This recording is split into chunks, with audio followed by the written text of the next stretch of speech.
Welcome to a description today of World Cleanroom Projects. It's a service of the McIlvaine Company that has been available for many years, in fact, decades. The service covers all activities in all countries relevant to cleanrooms for pharmaceutical, semiconductor, flat panel, aerospace, medical device, food, nanotechnology, and even new applications such as cannabis growing, which does require cleanroom atmospheres. It also includes cleanrooms utilized by the suppliers of consumables and hardware. They need ultra clean products to deliver to their cleanroom customers. Obviously, the cleanroom laundries that have the reusable garments have to operate in cleanrooms, but many of the products that go into a semiconductor or pharmaceutical facility have to be constructed, manufactured in a clean environment. So there's a search capability for any combination of keywords. So you can go in by customers, locations, and combinations of customers and locations and quickly identify prospects or other intelligence that you need. The extensive weekly updates ensure comprehensive and current intelligence. An historical database of cleanrooms with displays by location, start date, and operator name provide valuable background data. There's a number of ways to package the service. The McIlvaine Company is trying to put together what we call the Industrial Internet of Wisdom, which combines market reports, strategy with specific project information, such as we're looking at here. So it can be combined with Cleanrooms World Market, which does have the forecasts of consumables and hardware in cleanrooms, and or with Pharma Projects, which looks at all the activities of flow and treat equipment going into pharmaceutical and biotechnology operations all over the world. It also can be combined with market reports on products, including valves, pumps, IIoT, cartridges, cross-flow membranes, and treatment chemicals, all of which are, of course, used in clean rooms. So the weekly updates ensure inclusion of the latest intelligence. Let's just spend 5 or 10 minutes on just one issue, which is the April 26, 2021 issue. Here are the rest of the world projects that appear this week for the pharma industry. So Cambrex completes a project, Pfizer, ABN Cleanroom Technologies, Carwarian, and many of the other projects are highlighted with the headlines here, and then we can actually go in and look at the details. So for one of those, which is the ISI plans drug delivery center to support biologics expansion. So it talks about when it will be completed and some of the details of it. In many cases, we have information on the types of clean rooms and other details on the plant itself. But let's just go back again to look at a few more of these. So the Flex Factory platform here that's going in by Dymo Medical, expansion of a sterile production facility, the Sativa plant going into operation, and so new oxygen service clean room facilities for Ampo, and Jacobs wins a multi-product cell culture facility. Jacobs, of course, is very active, and there's hundreds of articles relative to Jacobs that can be accessed.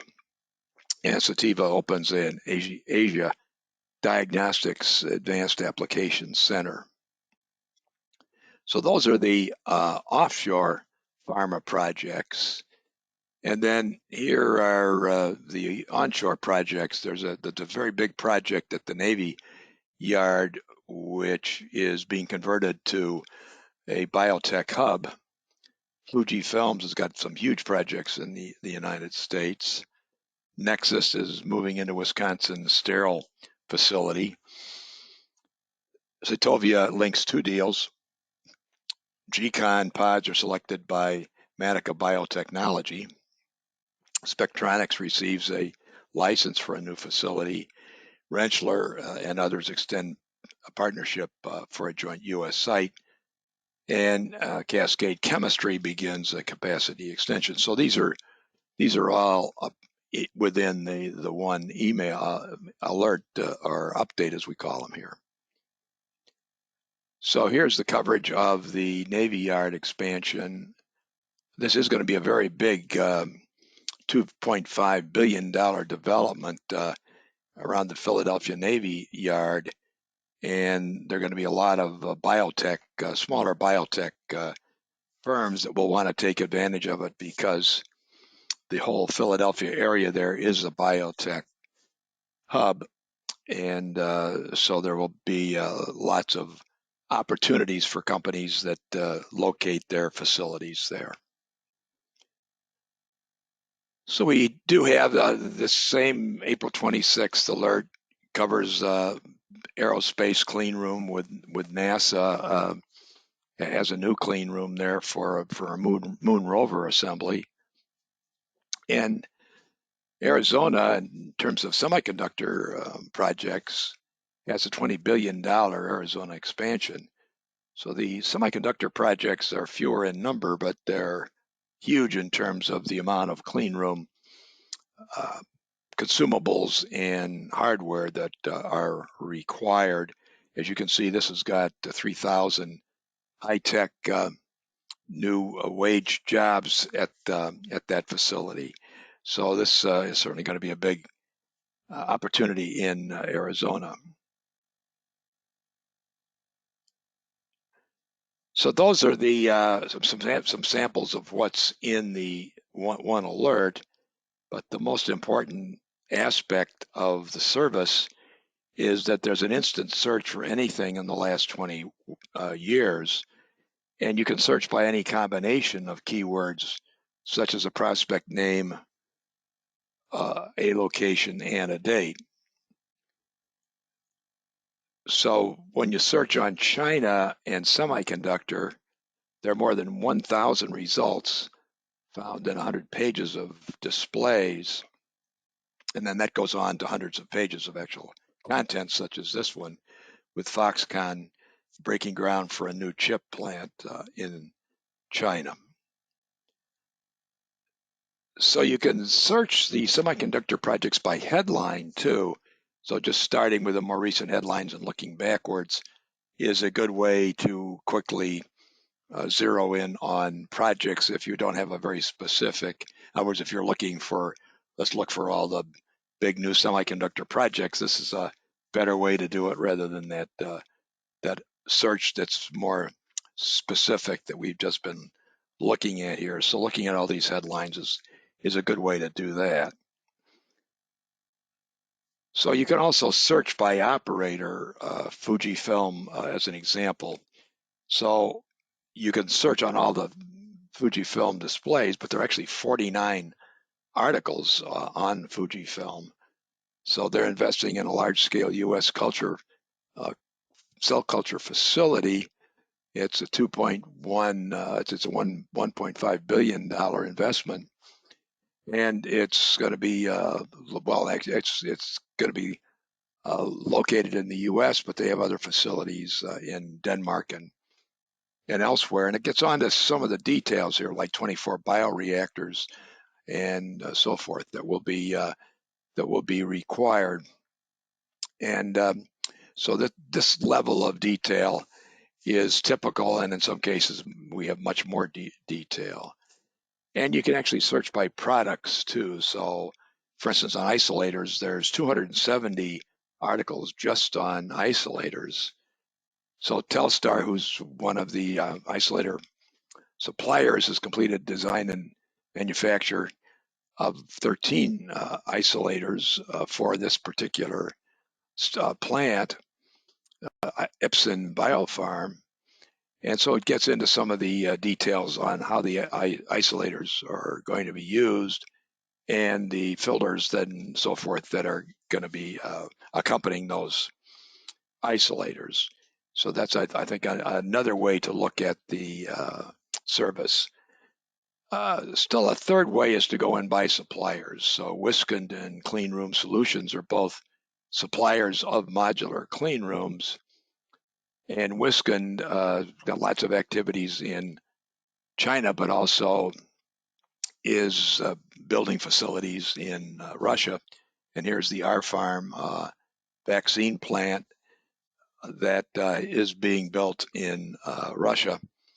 And the details here, it actually was to have started up at the end of December of last year, and it's a fairly significant size, 20,000 square meter facility. So here's a clean room solutions clean room that is being built for mask production, and that actually is a fairly common these days. These masks that have to be used in medical facilities and elsewhere to counter COVID and for normal medical use have to be made in clean rooms. And so an ISO 8 clean room is generally specified. And here is an example of one that's going into to Wales, and it's 425 square meters, which is not a very big facility, but it does have fan filter units and other clean room equipment, and it is an ISO 8 clean room. Another feature is a historical database of clean rooms. And for a 25-year period from 1983 to 2018, there's a display of projects by start date, location, and other useful parameters. Since most new clean rooms are operated by companies which already have existing clean rooms, this historical record is of considerable value. It's nice to know who supplied some of the clean room products in past operations that the particular prospect has experienced, and therefore know better how to sell a product for the new facility. So this is a database format for this older information. You can go into the database and then click, as you see the project titles, click on the project titles, and it would have a fair amount of detail, but it's all in a database format there. And we do this for all various different ways. This particular one is for Cleanroom Projects that are starting operations in 2015. And we just got down to the C's section there. Another way to look at it is to search by project start date. And we picked Arizona as a location to do that. And you can do that for any state or any country of the world. And in this particular part of the database, there's 89 projects listed in Arizona over the years, and as you can see, some of these go way back to even as far back as 1989. So this is a pretty extensive list here. So this gives you, I think, a picture of what's in the Cleanroom Projects. The price is not that significant for additional users, and so we recommend that regional sales managers or those within the company that are responsible for individual countries or individual applications such as pharmaceutical and semiconductor, have their own weekly access to the report. And then the online, I think the critical thing is that any person be able to quickly search the data for meaningful and intelligent information. So I'd like to thank you for spending the time to learn a little bit more about World Cleanroom Projects. My name is Bob McIlvaine. You can reach me at the McIlvaine Company number, or my cell phone is 847-226-2391, and I would look forward to talking to you. And goodbye.